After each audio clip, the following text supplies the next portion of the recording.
नमस्कार साथियों, आज मैं तुम्हें देने वाला हूँ विनलैंड सागा के एपिसोड नंबर 12 का रिकैप, जिसका नाम होता है the land on the far bank. अब कहानी की शुरुआत होती है जहाँ पे एस्केलेड एक आदमी को मछली पकड़ते देखता है और उसके पास आता है और बोलता है कि ये सीजन मछलियाँ मिलती नहीं है।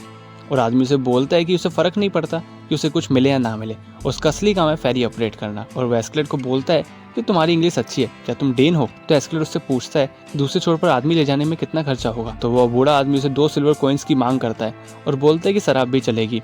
फिर एस्केलेड उसे एक लेटर दूसरे छोर पर पहुंचाने को बोलता है और कहता है कि एक बूढ़े आदमी को दे देना और उसे बताना कि ये लीडिया के बेटे एस्केलेड का है, और बोलता है कि थोड़ी जल्दी करे और वहाँ से चला जाता है। अब इधर रैगनार बियोन को पूछता है कि उन्होंने मार्चिंग क्यों रोक दी, ऐसे तो थोरकिल के लोग उन्हें जल्दी पकड़ लेंगे।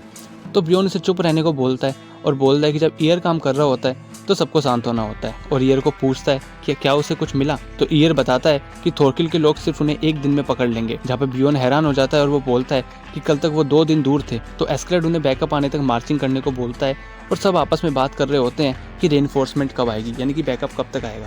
अब रात में जब सब सो रहे होते हैं तो बियोन एस्केलेड को बोलता है कि लोग वरीड हैं तो तुम्हें उन्हें जवाब देना होगा, जिस पर एस्केलेड बोलता है कि टेंशन में वो ज़्यादा फास्ट मार्चिंग कर पाएंगे। फिर बियोन एस्केलेड के बर्ताव को कुछ दिनों से वियर्ड बताता है। जवाब में एस्केलेड उसे बताता है कि वो 40 साल से क्रिमिनल्स के साथ है और वो शक्ल देखकर बता सकता है कि इंसान कैसा है और उसका नेचर कैसा है। और वो बताता है कि प्रिंस राजा नहीं है। और एकदम से वो खड़ा हो जाता है और अपने साथियों को उठने को बोलता है और वो बोलता है कि अगर वो सोते रहेंगे तो ऐसे थोरकिल उन्हें पकड़ लेगा। और फिर सब दोबारा से मार्चिंग शुरू कर देते हैं। अब काफ़ी लंबे समय तक मार्चिंग करने के बाद लोग थकने लगते हैं और ईयर एस्केलेड को बताता है कि थोरकिल जस्ट उनके पीछे है।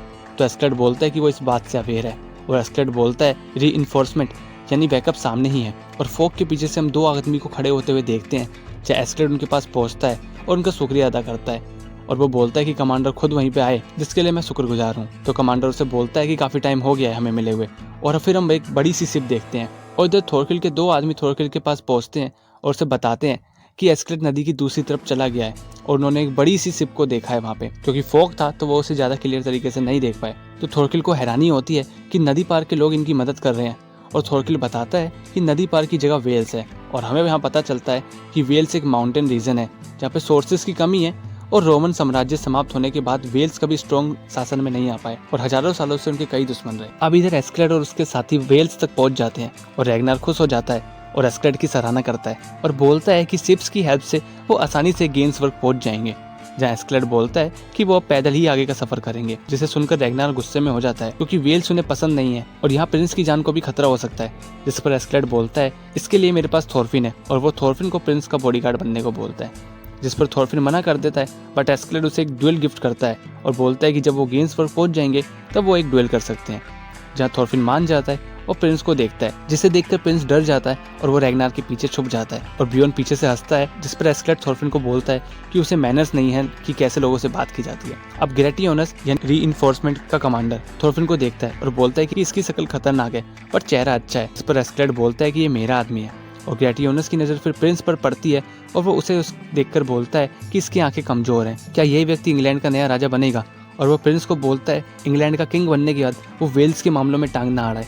जब प्रिंस ग्रेटियोनस को देखकर डर जाता है और रैगनार के पीछे छुप जाता है और रैगनार के कान में कुछ फुसफुसाता है। फिर रैगनार प्रिंस की तरफ से बोलता है पर ग्रेटियोनस उसको शांत कर देता है और कहता है कि उसने प्रिंस से पूछा है ना कि रैगनार से, और चलने लगता है। और वो कहता है कि वो अगली बार प्रिंस से फिर ये सवाल करेगा। अभी एस्केलेड के लोग मार्चिंग फिर शुरू कर देते हैं और एस्केलेड के साथी आपस में बात कर रहे होते हैं कि इन्हें और कितना मार्च करना पड़ेगा। तो टोरगिम जो कि एस्केलेड का एक साथी होता है वो बोलता है कि थोरकिल से दूर मार्च करने से बेहतर तो यही है और वो कुछ एंजॉय करने को बोलता है। और फिर वो बोलता है कि कैन्यूट के बचने के बाद वो किंग स्वेन से मिलने वाले पैसों का क्या करेंगे। और फिर वहाँ पे सब सुंदर सुंदर कन्याओं को इमेजिन करने लगते हैं। और फिर वो विलवर्ड से पूछते हैं कि वो इतने टाइम से किंग के महल में है तो उसे सबसे वैल्यूएबल चीज़ वहाँ पे क्या लगी। तो जवाब में विलवर्ड बोलता है कि उसे वहाँ पे कुछ भी वैल्यूएबल नहीं लगा, ना सोना ना चांदी ना लड़कियाँ। और सब हैरान हो जाते हैं कि किंग स्वेन के पास कुछ भी वैल्यूएबल नहीं है। उससे पूछते हैं कि उसे क्या वैल्यूएबल चाहिए। तो विलवर्ड बोलता है कि उसे प्यार चाहिए और प्यार की तलाश कर रहा है और बताता है कि प्यार के बिना सोना चांदी महिलाएं सब बेकार है। और सब लोग फिर उसको इग्नोर करने लगते हैं क्योंकि किसी को प्यार जैसी चीज़ समझ नहीं आती। अब एस्केलेड की आर्मी ब्रेनियाक तक पहुंचती है और ग्रेटियोनस बताता है कि उसने पहले ही ब्रेनियाक के कमांडर से बात कर ली है। वो काफ़ी डरे रहते हैं कभी इंग्लिश उन पर हमला ना कर दे। और वो एस्केलेड से पूछता है कि कैन्यूट ही तुम्हारा राजा है। तो एस्केलेड बताता है कि अभी वो यंग है और सभी को उससे उम्मीदें हैं। और वो एक पल के लिए थॉट्स को याद करता है और बातें कंटिन्यू रखता है और बोलता है कैनेट जैसे पेरेंट्स की लोगों को ज़रूरत है। इतने में बियॉन एस्केलेड को बताता है कि वो चारों तरफ से घिरे हुए हैं। और फिर हम देखते हैं सामने ब्रेनियाक के 2 दूतों को, और इधर एस्केलेड ग्रेटियानस को बोलता है कि वो चारों तरफ से घिरे हुए हैं। और ये सब सामने खड़े 2 दूत देख रहे होते हैं और वो समझ जाते हैं, इन सबको पता लग गया है कि ये सब चारों तरफ से घिरे हुए हैं। और फिर हम देखते हैं आइसलैंड का सीन, जहाँ पे हमें लीव दिखाई देता है जो कि एक स्लेव को देख रहा होता है और खुद को कोसता है। और यहीं पे एपिसोड खत्म हो जाता है। एपिसोड कैसा लगा कमेंट बॉक्स में जरूर बताना और अच्छा बुरा अपना फीडबैक जरूर देना। और अगर अच्छा लगा हो तो लाइक और सब्सक्राइब कर देना। और मिलते हैं नेक्स्ट वीडियो में, तब तक के लिए धन्यवाद।